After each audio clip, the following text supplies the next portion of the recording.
From a skinny mirror scam that was called out by Mr. Wonderful to a meditation app pitch where Mark called the contestant a gold digger, here are all the times Shark Tank contestants were caught lying.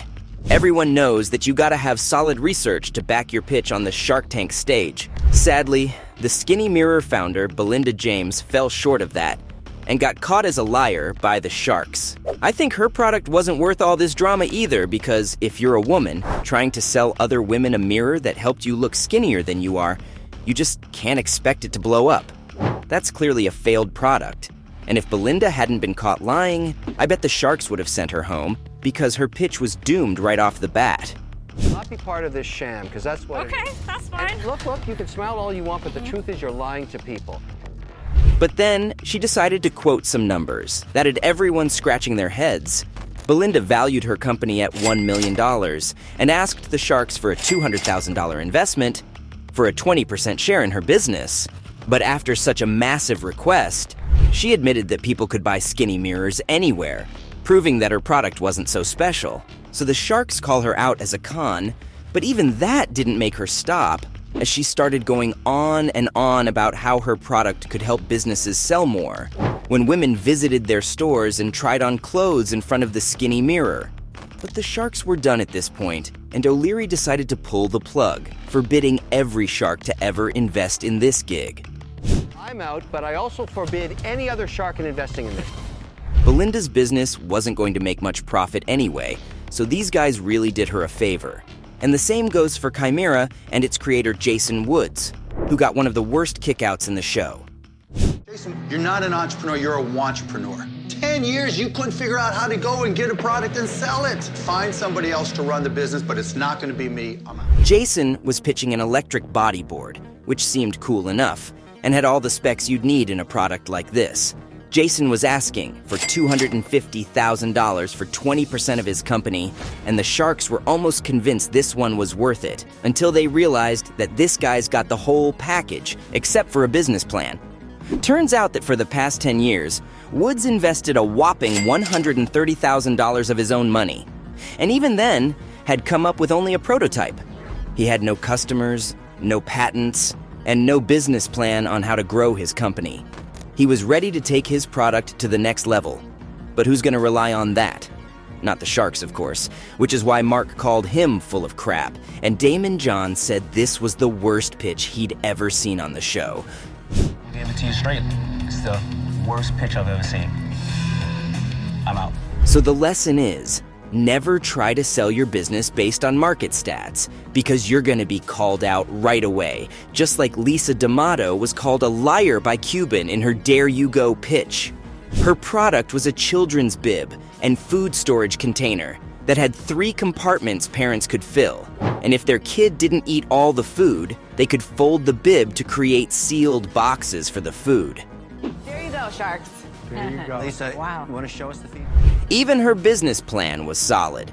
She was making these products for almost $3 a piece and selling them for around $23, with already $100K worth of sales in the last 3 months that she'd been in the market. Her offer was a fair one too, with a $350,000 investment for 10% of her business. But then, Lisa made a blunder by talking about how big the global market was, and how it meant her business had a huge chance to grow. For anyone who's watched Shark Tank, you know how these guys hate those kinds of comparisons. Sure enough, Mark got super pissed as she started reading out numbers and called her a liar. Lisa, you lied to us. You lied to us. When? You lied to us. Saying that she'd never watched the show before, because if she did, she'd know that this trick was the worst way to sell her business. Mark didn't even talk about investing in her business after that, but Barbara did, after being impressed by her backstory of having an eating disorder, but growing through all that and becoming a better mom for her kid. I guess being a liar on the show doesn't matter if your business is solid. But hey, not everyone's as lucky as Lisa, who at least had her product's numbers by her side. Matty Sallin of Wake and Bacon, on the other hand, was the total opposite. His product was a wooden alarm clock that also broiled bacon set for the time you wake up. In the words of Michael Scott from The Office, it's a perfect way to start the day. perfect way to start the day. Matty thought so too, because he came to the show asking for $40,000 for 20% of his company, which was very promising, considering the bacon craze in the country at the time. But other than the product's concept, Matty had no idea of what it'd cost to make it on a large scale, and had no idea about the safety issues it'd cause. What happens when we've sold 10,000 of these and the 10,001st catches on fire and burns the couple to death in their bed? To have a bacon broiling clock in your room at all times. Use it to make bacon. This is going to be a present for Dad because it's so darn stupid. Plus, can you imagine the smell of bacon 24/7 in your bedroom?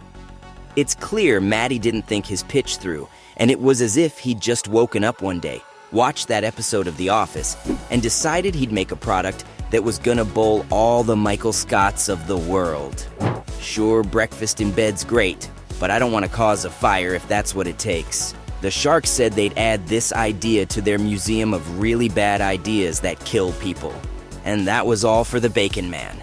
Save children by doing that. We're going to put that in my museum of really bad ideas that can kill people. But if you think that was the worst of the cut, wait until I tell you about Richard and Albert Amini's Rolodoc, a social network made for doctors and their patients. I'm not even going to get into the idea of this whole thing, because as bad as it was, the Sharks' reaction was even worse. See this as a liability nightmare.